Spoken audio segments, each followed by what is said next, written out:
Blog Talk Radio.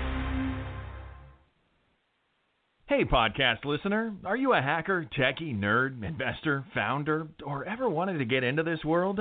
Join TechCrunch for its annual Disrupt conference in San Francisco, featuring the luminaries who aren't only making the rules in technology, but changing the game. Get a first look at startups disrupting machine learning, mobility, healthcare, robotics, and more, and hear from the world's leading investors and innovators. Visit TechCrunch.com and use promo code SPREAKER. That's SPREAKER for an exclusive discount. Yeah, old school. That's what I'm talking about. Listen, this ain't for everybody. Some of y'all need to hear this. I know you're in the trenches fighting, but check it out. I'm gonna put it down like this so I can help the saints understand. Everything you're going through is all part of the master plan. Or what? You thought because you got saved everything was gonna be peaches and cream? You better wake up, son. Don't nothing come to a sleeper but a dream. Faith without works is dead. Read your Bible, you know what it said. He who don't work don't eat. Slackers don't get fed. Yeah, Jesus said he who puts his hands to the plow looks back the same ain't fit. Some of y'all ain't been in the trenches 5 minutes and you about ready to quit. I ain't mad at ya, I'm just hitting you with the real. If you died for me and I was still tripping, now how you think that make you feel? Check this out, deep game, this here's deep. Some of y'all ain't sawing nothing but you started trying to reach. But after him who is able to position faultless by his glory. Struggles might be part of your testimony, but it ain't the end of the story. Now the point is was prophesied way back in the day. Choir, sing your hook right here and see if the church can relate. I know we can make it. I know good and well. Start to work it out. Work it out. Yeah, he'll work it out. I know we can make it. We can make it. I know good and well. Start to work it out. Yes, he can. Yes, he can. Yes, he can. Yeah, we're going to pump the brakes right there. I wanted to give Big Boy upstairs just a little bit. It's my belief was his grace and glory, was able to see another day, and hope you feel the same way somewhere, somehow. Welcome to the show. It's your host, Lamont Patterson, and you are listening to Can a Player Play? We have a very interesting show lined up for you today. Hopefully it'll be a very knowledgeable show. We have Miss Serita D. Stevens, and we're going to be talking about the forensic nurse. I'm sure you guys are going to have a lot of questions because I know, too, having myself being involved in a couple television shows, NCIS, Criminal Minds, and Major Crimes, and all that stuff. I know Miss Serita and her profession have contributed to a lot of those type things, and sports television and everything.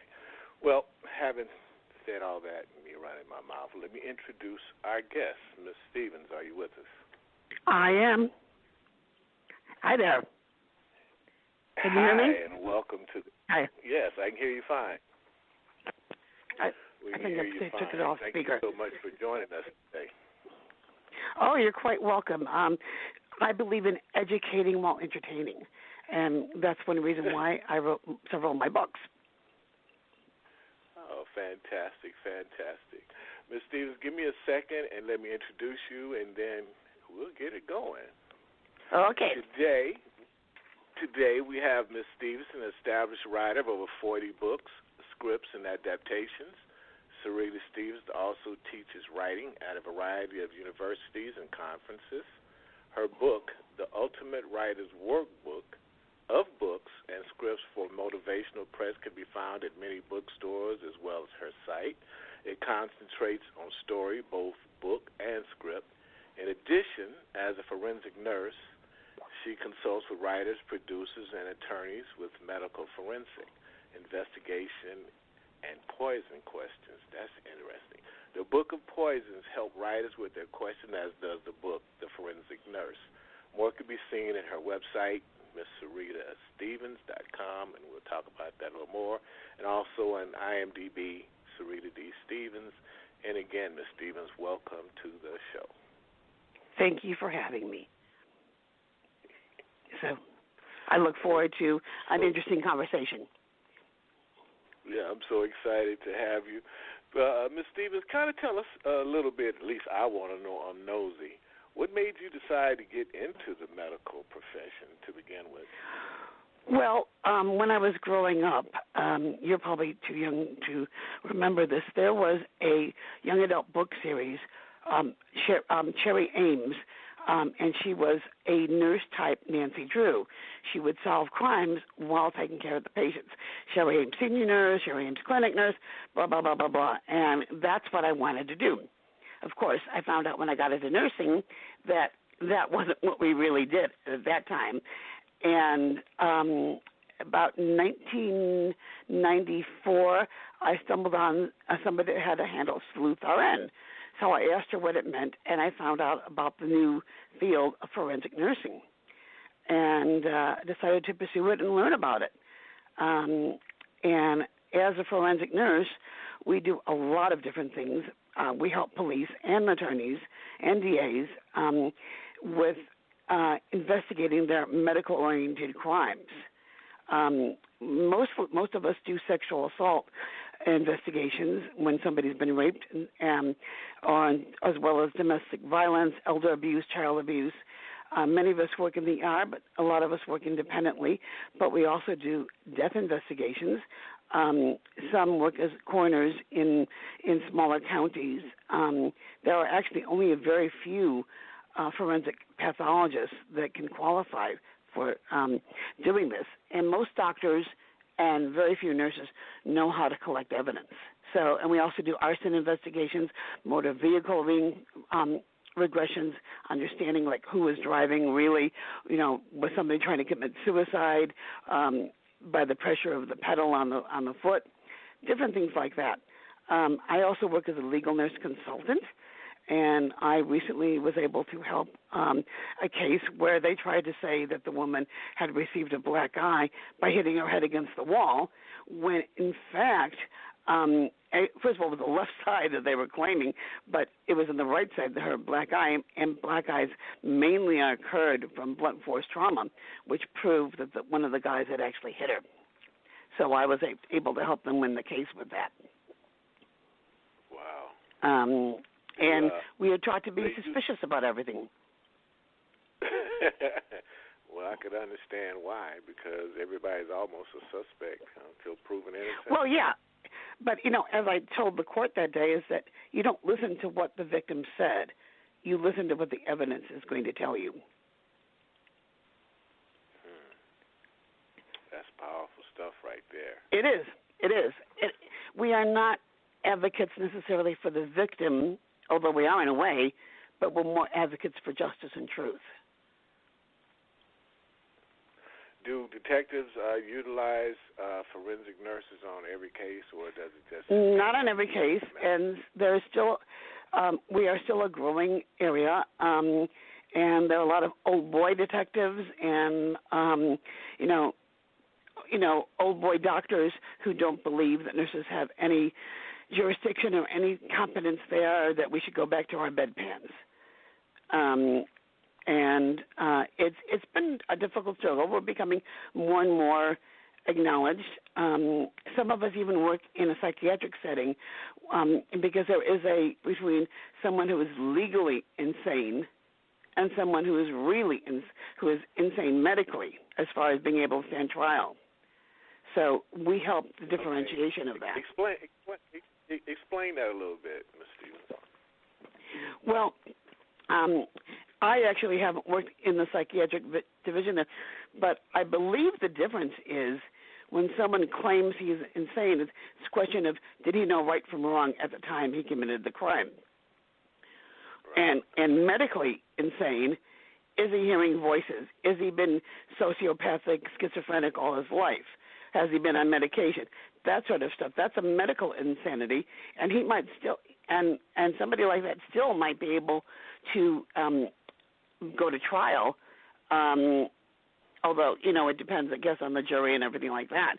But a lot of people will say, well, I was insane when I did that. And so you have to be able to prove intention and prove that he really knew the difference between right and wrong.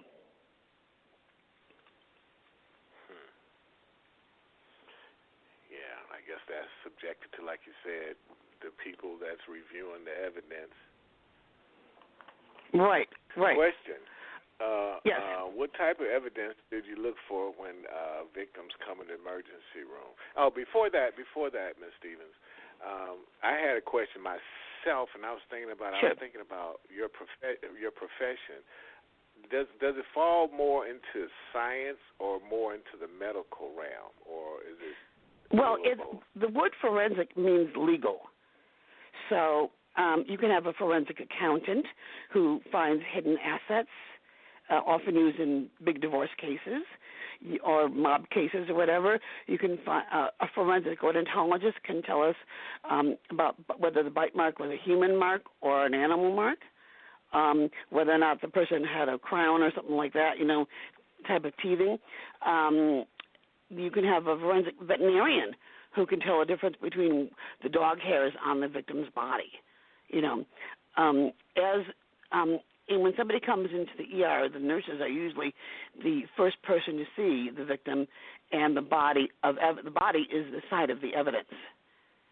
And many doctors do not understand also the difference between psychological injury versus physical injury when somebody's been raped, for instance.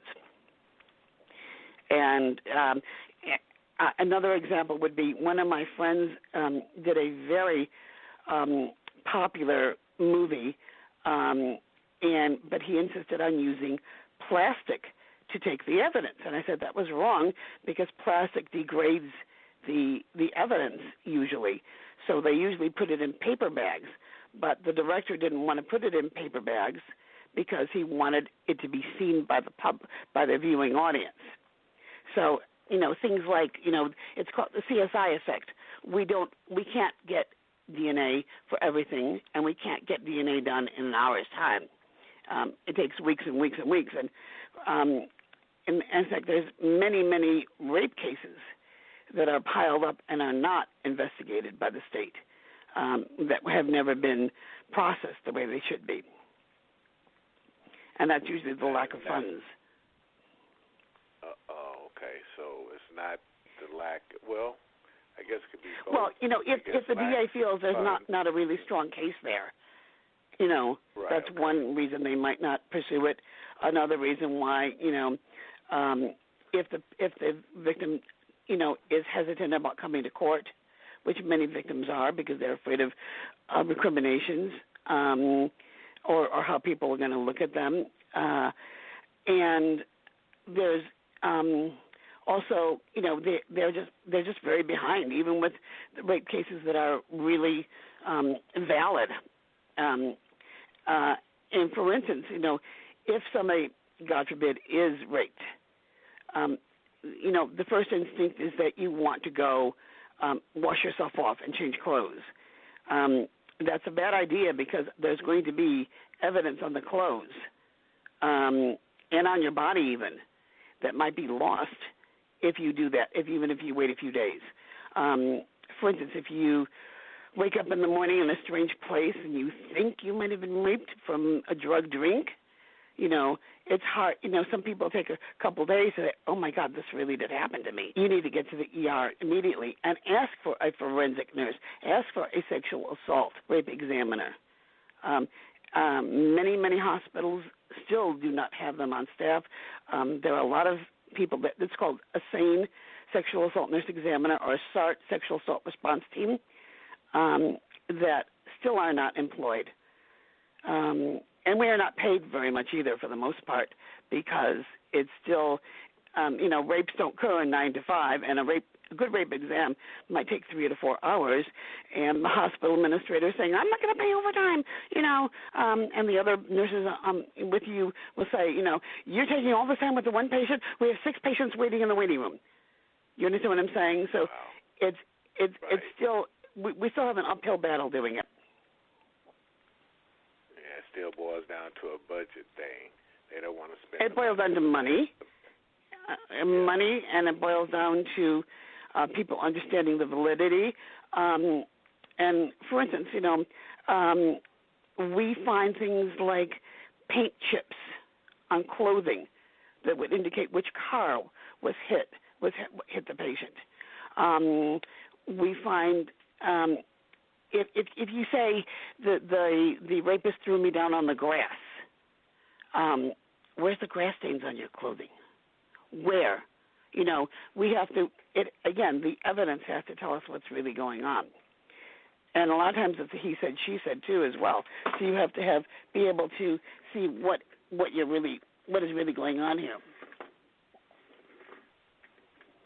I did write the book, The Forensic Nurse, which I think there are still some copies available online. I'm not sure. How the different areas that we work in and how we proceed. That's the same reason why I wrote the poison book, was because as a nurse and a mystery writer, friends were always asked, what does this mean? What does that mean? How does this work? And I realized there was nothing in plain English. Everything was in medicalese, medical terminology. So I wrote the Book of Poisons for writers, basically, to understand, what the effects were, what they needed to look for, and how they would hide it for their victims and patients, and storylines. And it's been used by quite a few producers and publishers and writers, etc. Yeah, I've always been interested in how forensic works. When they have car exams, and there's supposed to be one driver in the car, and then you find hairs from other passengers and the carpet, and so on and so forth. Right, exactly. That's one of the things that we can help with identification. People will say, well, he was driving, but why is the seatbelt mark on your side? It would seem like law enforcement would pay you guys more than what you're saying they do because of the service that you provide. You make their work a little bit easier for them. We try to, but again, I just finished a pilot, which right now has a shopping agreement with a major producer, but I'm not at liberty to say until we actually sell it. But she goes to a small southern town, and it's still the old boy network that she has to fight, as well as the doctors in the hospital. Wow. A doctor will. Yes, doctors have to save the patient's life, but they don't have to cut right through the bullet hole, because that can show how close the attacker was, things like that. They don't notice things. They don't notice some of the internal injuries that might be seen that the doctor might not overlook. So. Wow. Yeah, I can understand that. Yeah, but we're growing. There's more and less every day. Well, I imagine so, because there's more crime going on every day, and then there's a loss of, like you said, funding, and then there's a bottleneck right there, because your services is definitely very much needed, so, and I'm sure very much so, because it seems like if you were to utilize your services more, they could save money on the other end. Yes, yeah. Well, tell it to the people that are funding things. Well, that's what we're doing now. Hopefully, okay, good. Look, that's what we're doing now. We talked about the need and the lack of, and that rape thing is a big issue with us, because I've also published the Bridget Harris story, which talks about rape, and I always say that the pedophiles are given a jail sentence, and the rape victim is given a life sentence. Right, exactly. But it's hard. It's hard to change people's minds. Right, very hard to change people's minds. And you have to prove and show them that you have the ability. Many people are not willing. Even with that, they still don't want to accept it if it's not, beneficial to them in some kind of way. Right, exactly. And a lot of police have what's called tunnel vision, where they already know, quote unquote, that this person is self-inflicted wounds, when in fact evidence is all over the place that they weren't self-inflicted. Hear of anything else? because they want to have their case closed. My way or no way at tunnel vision. I mean, there was a case I helped in Florida. They're similar. I was going to ask, what's the point of closing the case if it's not, correct? You find that's why you find so many people. Well, yeah, I mean, well, they want to have brownie points. It's brownie points. What they're happens looking to when get they got the wrong guy? Right. Well, some of them don't care as long as they're getting their brownie points. Oh wow! So they screw up somebody else's life because they trying to hurry up and close the case and do a half. So what job? Right. Exactly. Wow. Exactly. Or maybe they're pressured by somebody else. In the case I was working on in Florida, we think there was mob connection in forcing the case to be overlooked, the evidence to be overlooked, and later hidden or destroyed or disappeared.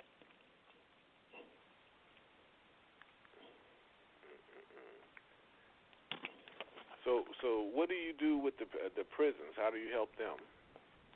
Well, they're supposed to be forensic nurses in the prisons too. Again, to help decide. Well, mainly it's the forensic psychiatric wards, where somebody who claims to be insane is sent there rather than to prison until they feel that they are able to stand trial. And so it's a matter of, as nurses, we see things on a day-to-day basis, and can look at patterns where the doctor may see 15 minutes every 3 days or something like that. So we are the ones that can really tell what's going on and what's not going on. You understand what I'm saying? Not quite, but I'm trying. Okay. I'm trying to get there. Okay. So, in a forensic psych ward, the guy that tried to assassinate John, I forget his last name. Anyway, he claimed that he was insane, and they would keep him in the ward, locked up until such time as they either felt that he was no longer a danger to society, or that he was no longer insane, he could stand trial. And again, the definition. Do you guys give them a serious test? I mean, how do you test them to determine if they're insane or if they're faking? Well, mostly it's like small little slip-ups. I don't know that they think MMPI, the Minnesota Multi-Personality Testing, is one way you can do it, but there's several different tests that you can give to see the level of violence, but that doesn't always mean that they are not insane. Again, there's a legal definition of insanity versus somebody who is considered really insane, schizophrenic and stuff like that. And it's just a matter of understanding what that level is. Okay, I was playing with your word forensic and exchanging it with legal. Yeah. It means anything. It means anything to do with the legal. So forensic medicine is a little bit different. Forensic pathology, just because somebody's had an autopsy, doesn't mean it was a forensic autopsy. Because people who are medical examiners and are geared to that are looking for different types of things than just an autopsy in a hospital to say, oh, well, he died of a heart attack. Right. He died of this and that and that. They have to understand what the cause of death is. If you died from a heart attack, okay, what caused that? Was it maybe the infection you had 2 years ago that after the traffic accident that caused your death and caused your heart to enlarge or whatever? I'm just throwing out things not necessarily medically accurate, but I'm saying then if you source it back, then actually the accident would really be the original cause of death, because it caused the infection, which caused your heart to fail. So is that to say that when they utilize your services, is the death or whatever it is questionable to some extent? Right. Well, yeah. Or just to get clarity. Just to get clarity. Right. Right. Well, there's death can be homicide, or accidental, or natural, or unidentified, when they're not really sure where it falls. Right. Okay. Well, for instance, if I was working with the coroner's office as a deputy coroner, and I would go into a house where they thought there was foul play, and I found bottles of digitalis, which is a medication for heart, in the guy's cabinet, I would say, let's get them his medical records and find out if this really was a heart attack or if indeed this was foul play.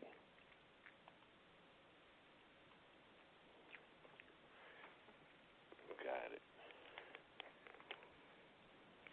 That's some interesting work.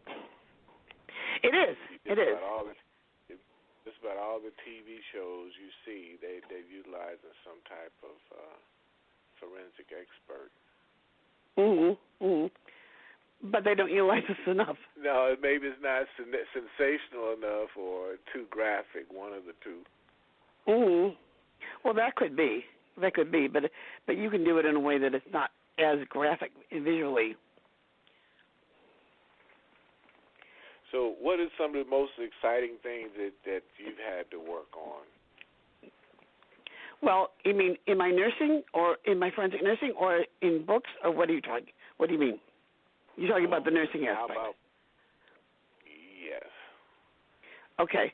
So as I mentioned, as a legal nurse, just recently I had gone over the case and helped to identify where they had buffed or altered the chart from the hospital, where their notes went incorrect and inaccurate, where they had potentially given drugs that would have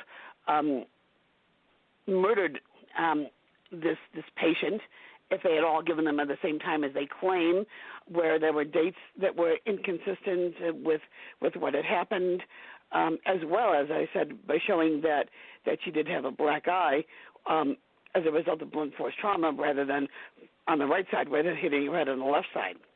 So that was one case.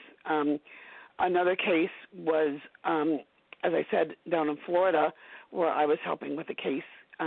There was DNA evidence, but the police, a small town police, that we feel were influenced by the husband who has mob connections, decided this is how it's going to be and this is what we're seeing. And when they arrested the young woman, claiming that there was a murder, botched suicide.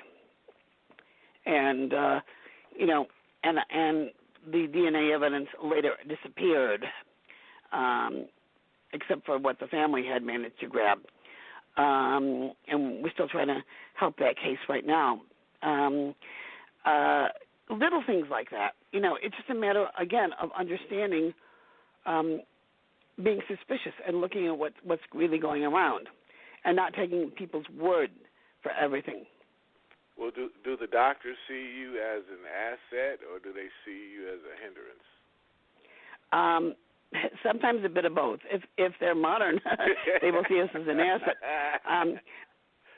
But some doctors get upset that we are taking their patients away from them, because with Medicare costs and stuff like that, I should have the right to charge for this patient's rape exam, when he might do just a cursory thing and might not even look in the colposcope and see injuries, might not even really talk to the patient and hear the patient, might explain to the patient in medical terms.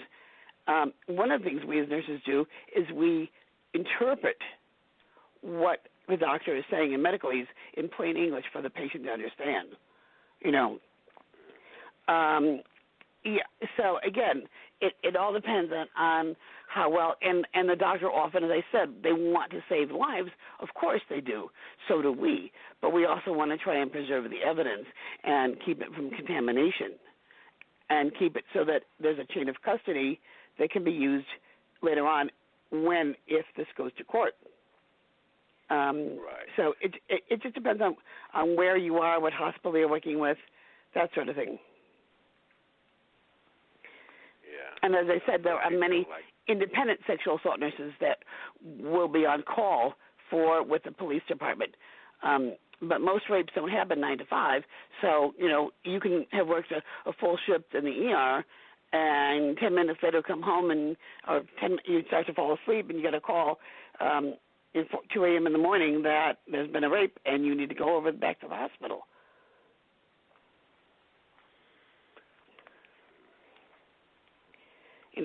It's a matter of justice and priorities. Right. Question here.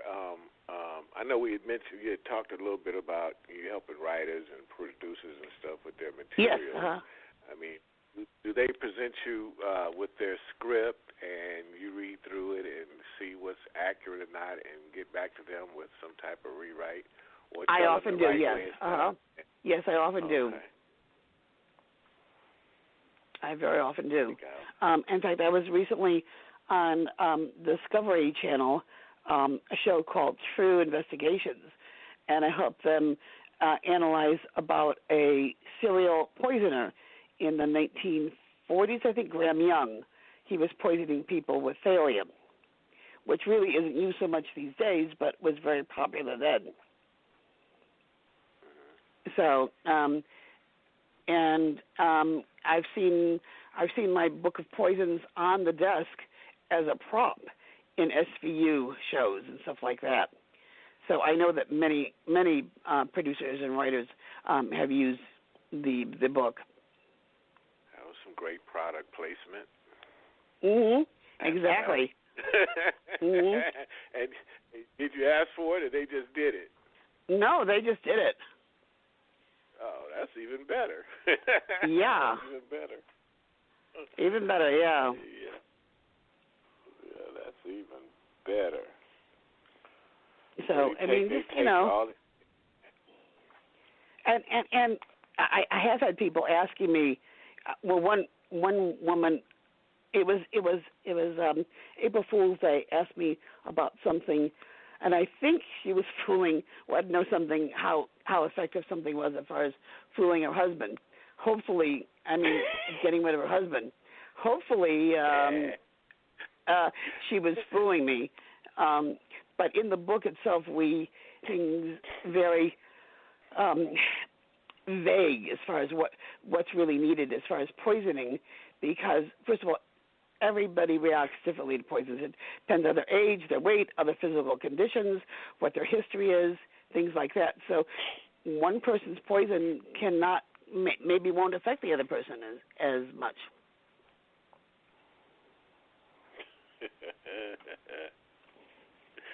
I'm kind of laughing, Miss Stevens, because on my actor side, I've been on How to Get Away with Murder a few times. Oh, really? Oh, I love the show. So I love that show. So now I'm looking at the book of poison, and then I'm thinking about what you're telling me about the lady that she was trying to get in your brain to get to find out. Right. Well, they hit the guy with a statue, I think, if I remember. The husband with a statue, didn't they do? So that wasn't really the poison, but they could have used it for something else. Right. And you hear some of these stories on the internet where some people poison their mates over a time period with little doses. Mm-hmm. Sure, that can happen again with something like arsenic. One of the side effects is nausea and vomiting, gastric distress. Somebody can go to the doctor and feel like something's happening to them when in fact they're really slowly being poisoned. Wow.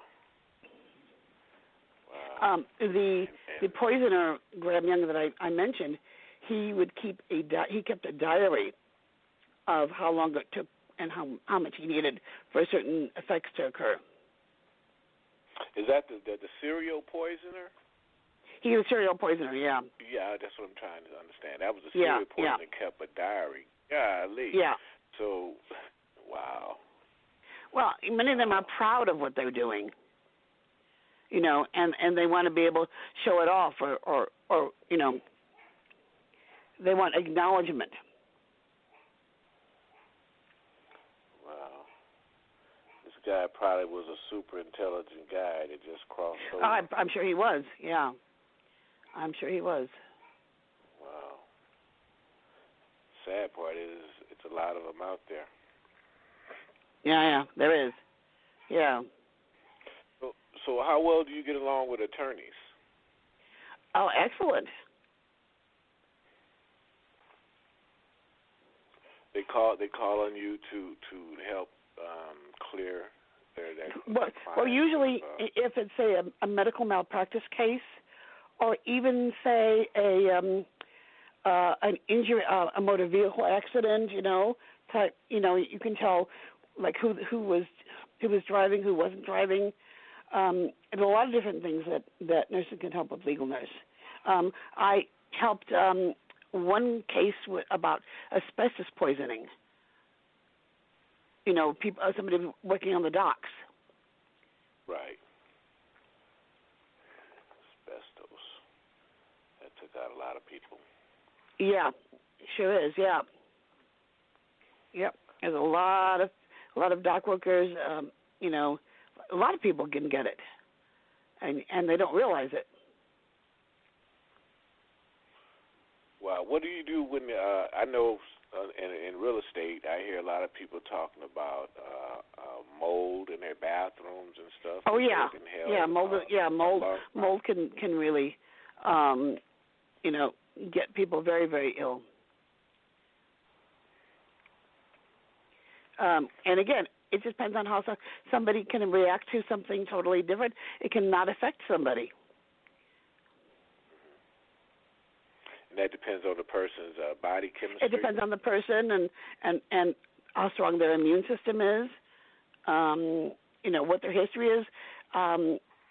If you have asthma or something like that, you're going to react a lot differently, and it's going to be more harmful for you than you know, than if you are healthy and a runner and stuff like that. So what's next in store for Ms. Stevens? What's next in store for you? Well, what's next in store? As far as my own writing, I am just I have an award-winning short about domestic violence, and I am writing it into a book and script for my agent. Loves it, wants. And then I have another one that I am working on with a director, Sean McNamara, another project. And I do true crime too, whatever, you know, basically I do whatever my agent gets me, except for guts and gore horror. Because most of that doesn't really have much of a storyline to it. Well, crime and mystery and all that stuff seem like that's always occupying television now. You know, I mean, there's lots of stories out there. I mean, you'd be surprised at all the cases I have ready in case for if and when we go to network for our story. Sure, I can imagine you get new material every day. Oh yeah, we definitely do. But you know, and I love mentoring other writers too. I often help just read them and do doctoring for them and stuff like that. You know, and that takes a lot of time. That takes a lot of time as well, doesn't it? It does. Yeah. It does. It does take a lot of time. But so much what a lot of writers don't realize is so much of it is character and the character development. It's not that she has a blonde ponytail and blue eyes. It's that she's wearing pressed jeans and designer shoes. That tells you more about the person than a blonde ponytail and blue eyes. It's attitude, and it's the characters that make the story and the plot, their desires, their needs, their journey, not a beat-by-beat plot. And she went here, and she went there, and she went there. Understand what I'm saying? Yes, I do. Tell me something, too. I'm sorry to cut you off. I had a brain fart. I had a brain fart, they say. You know, a lot of these crime stories, they come in there and there's a murder in the room and they've totally cleaned the room and like there's blood splatter on the wall that's like blood splatter analysis is another good one of the classes I took, in that you need to understand. It'll tell you whether it was an artery cut or a vein, how far away the person was when they were hit, that sort of thing. Were they alive when they were? If there's not a lot of blood splatter, then in fact that they were probably already dead when the body was there. And you tell that by the splatter or by the force from the victim to the wall, the distance? Yeah, well, yes, yeah. The blood that's pooled around, the size of the droplets, the wall or the carpet, where the body is found in relationship to the blood splatter. I mean, if there's no blood splatter there and their neck was cut open or something like that, again, it's a matter of understanding what happened. How was the body moved? Was it positioned? These things are important. Where were they? Where was he? Victimology. Where was he last 24 hours? Right. Yeah, because I know sometimes producers, man, they leave gaps in that stuff. What is that chemical they use to show luminol? What blood used to be? That luminol.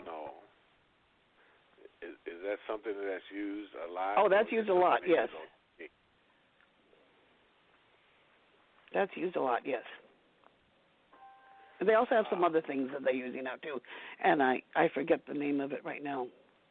Yeah, I was always kind of curious about that stuff because you see stuff like on a lot of these gangster movies and stuff, and where they send in these professional cleaners to go in there and clean the room and do all that stuff. And here come the forensic people, and they find splatters on, one little mini blind. They find a little drop or something. Right. So that would mean that drop could be that the perpetrator was cut, and the drop maybe doesn't belong to the victim. Maybe it belongs to the killer. And, the people that go in and clean up like that, they have to be aware of what they are doing, what they're seeing. And most of them do.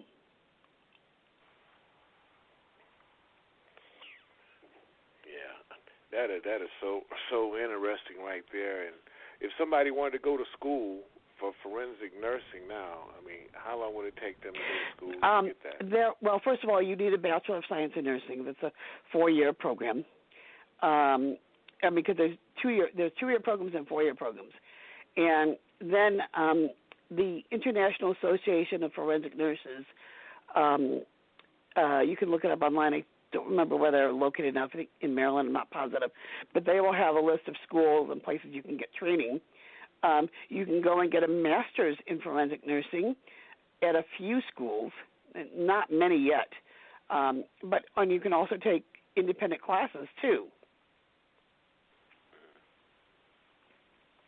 Seemed like law enforcement would offer a class through their program. Well, I don't know if they do or not, but I haven't heard anything like that. Well, I don't want to give them no ideas either. Well, we need to give them credit so that they can do something. We need to help them to understand. Again, that's why I wrote the book in plain English for people to understand what we do. Well, yeah, they need to understand how important that your work is, and I guess, like you said, in the larger cities, that they do. It's just the smaller ones. Yeah, in the larger cities, they said they're more likely to be able to find something like that.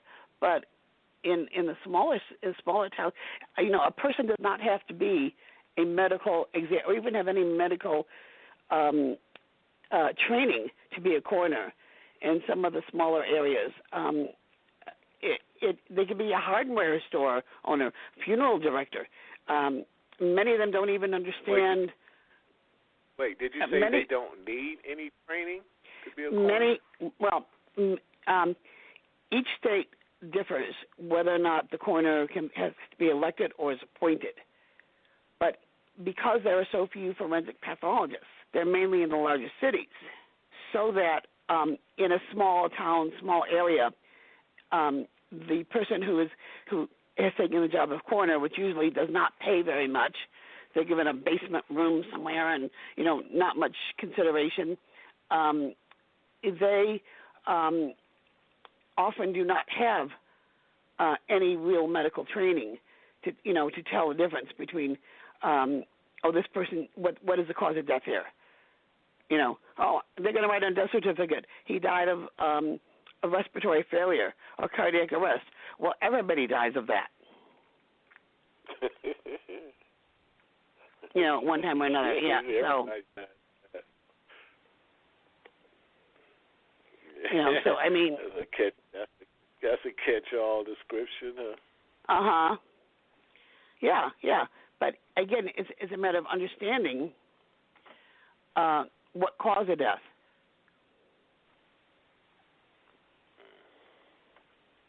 That's kind of scary too.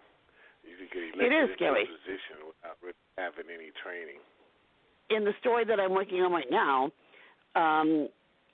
the person's family had been the coroner for years and years in a small town, and he just accepted the job, because it was expected of him. But he really knew nothing. So he didn't get on the job training as he was growing up within the family. Well, I mean, if his father didn't know anything,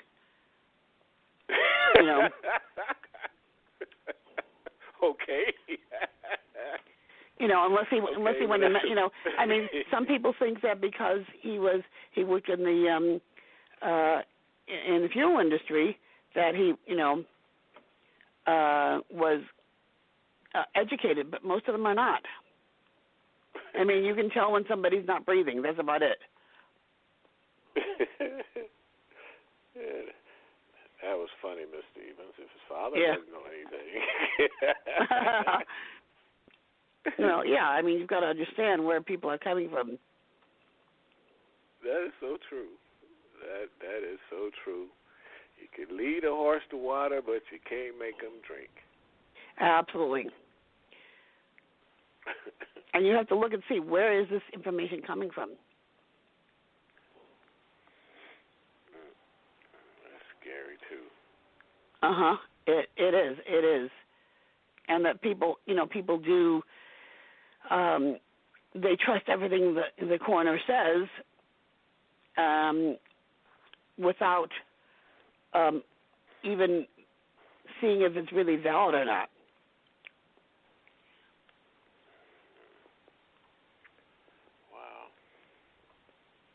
So between your books and your personal appearances and your script writing and stuff, you're a very busy woman.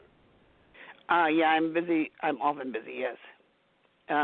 Basically, as I said, I'll write almost whatever my agent gets me. Well, we're going to be looking for a series pretty soon. God willing. From your mouth to God's ears, as they say.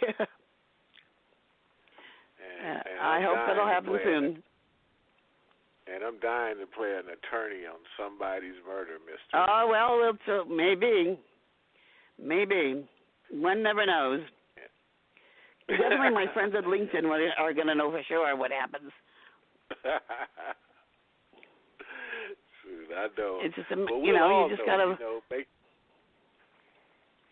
Make sure you let us know as well, too, so we can definitely get the word out. And I also want to say at this time for our listeners who just joined us and got joined the show a little late, you can hear the show in its entirety shortly after it's over.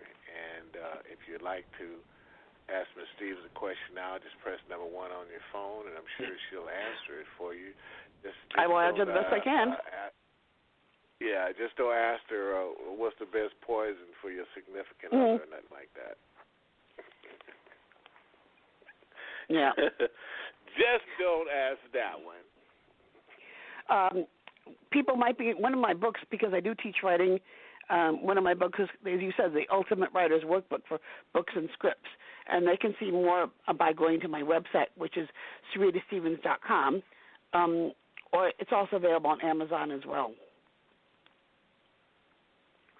Well, I know we definitely got to get a copy. I'm not sure if we have one or not already, but I know I'm going to have to check it out. Not going to steal any ideas from you, Ms. Stevens. That's okay.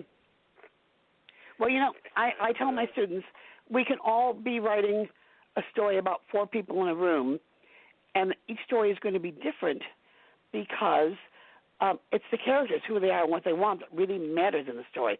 What's their emotional? What are we bringing? How are we getting the reader to want to continue reading? And these are things that are really important. Right. Well, tell us, Ms. Stevens, how do we not become a victim? Okay, well, you do not by looking where you are, being aware of things, not reading your iPhone or your text, your pad as you're walking down the street, especially when you're in a neighborhood that has an updated neighborhood. Any place, you have to be aware of what's called situational awareness.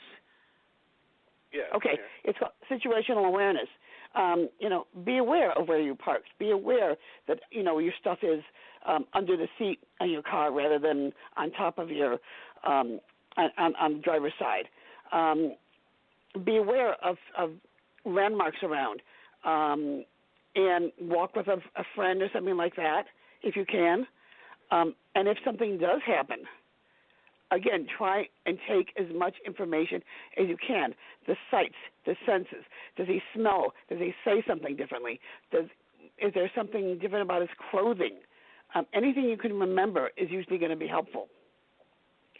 And again, as I said, if the worst comes and you are raped,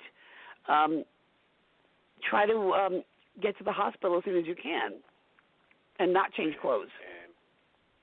Yeah, I was just going to ask that. What should they do not to destroy whatever evidence? Right. They don't want to destroy any evidence. They don't want to change clothes. They don't want to take a shower. There might be bruises on your body that'll appear a couple days later that might not appear when you're at the hospital immediately. Your clothes, if let's say you're forced to give somebody a blowjob, there will be semen maybe still in your mouth that they can do tests on. There might be stuff on your underwear that, there might be stuff. There's transfer evidence too. So let's say he had a dog, and maybe the dog wasn't with him that night, but this guy owns a German Shepherd, let's say, the rapist, and there's hairs on his clothing, that from his dog that transfers over to the victim. Just by being aware of that, they can help trace him down. I think that's so important, that especially women, they should be a little bit more aware of their surroundings and stuff. Because I can see if a woman is attacked, the first thing they want to do is get clean. Exactly. They feel like clean. They want to clean themselves up, and that could definitely And they also want to blame themselves too. They feel it was their fault, or other people will tell them, your dress was too short, you drank too much. Well, yeah, they shouldn't have drunk too much, but as far as dress being short, that's really ridiculous, because if somebody's into rape is not a love thing. Rape is a power and rage thing. Right. And if somebody got in their mind to rape you, I don't see how that would matter much what you had on, if that's what they were. No, exactly. Exactly.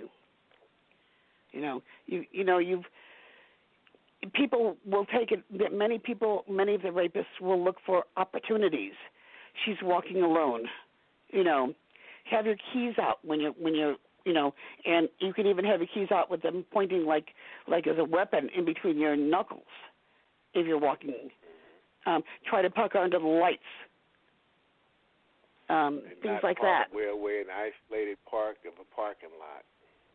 Yeah, and if you're doing that, be sure again you remember where you are. Have somebody walk with you.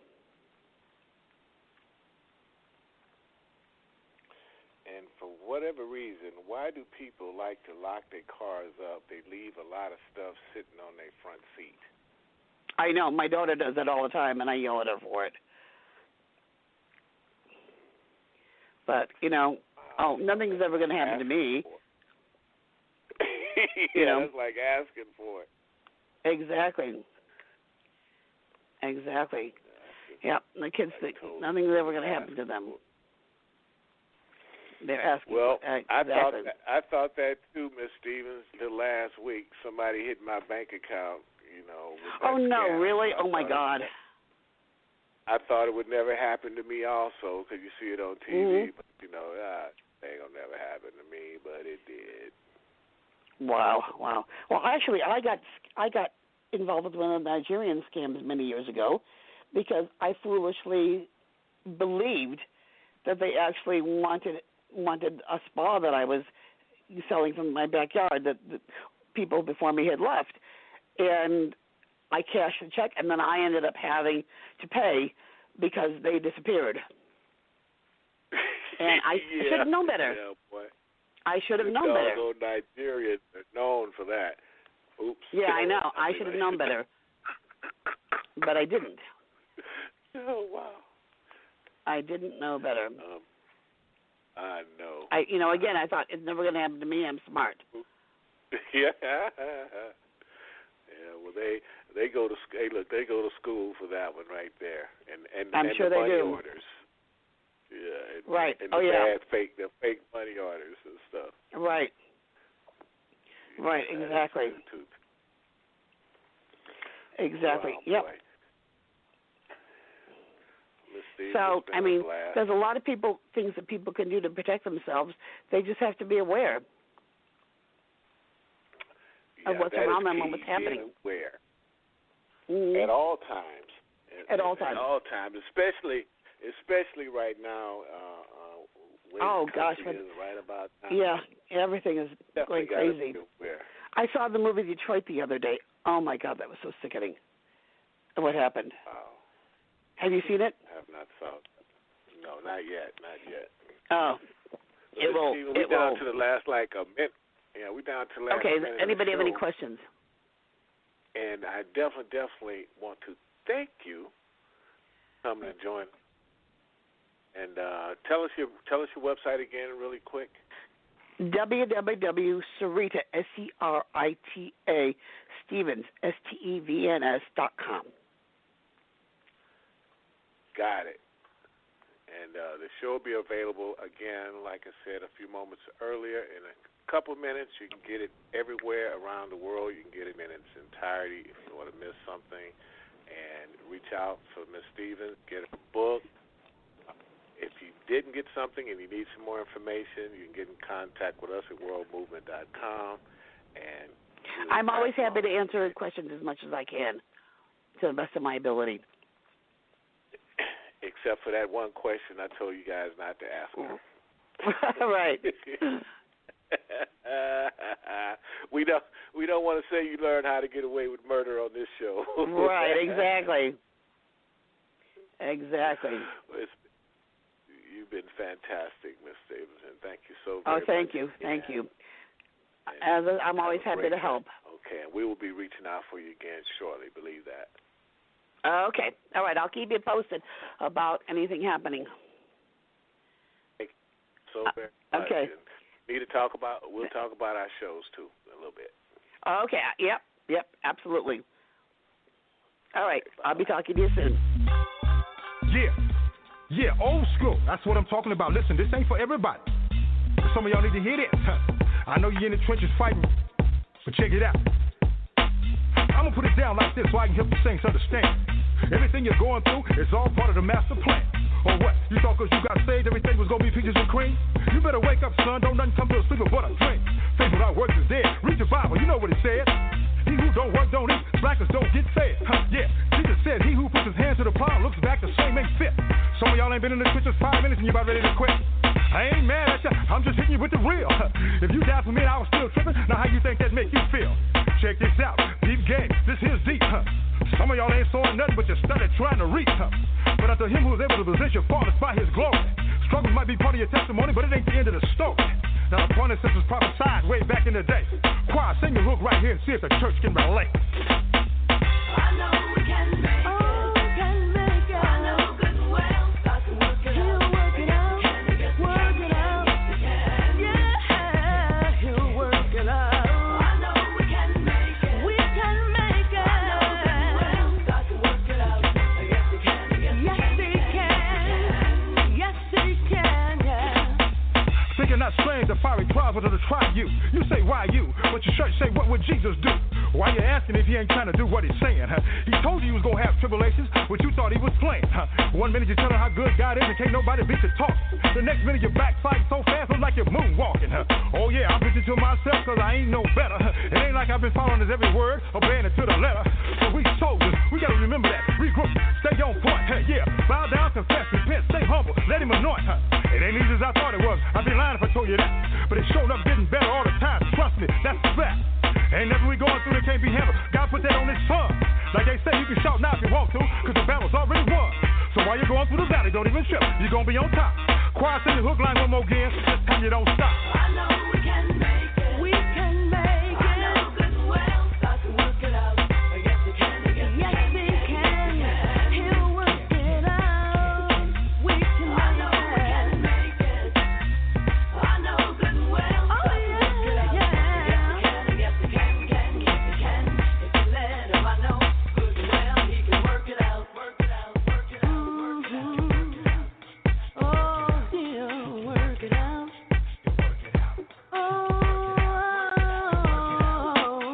I know we can make it. We can make it. God can work it out. Yes, he can. Yes, he can. He's gonna work it out for me. If you let him, I know good and well he can work it out. Blessed are the poor. Yes, he can. Yes, he can. Yes, he can. Blessed are those who mourn. Yes, he can. Yes, he can. Yes, he can. Blessed are the meek. Yes, he can. Yes, he can. Yes, he can.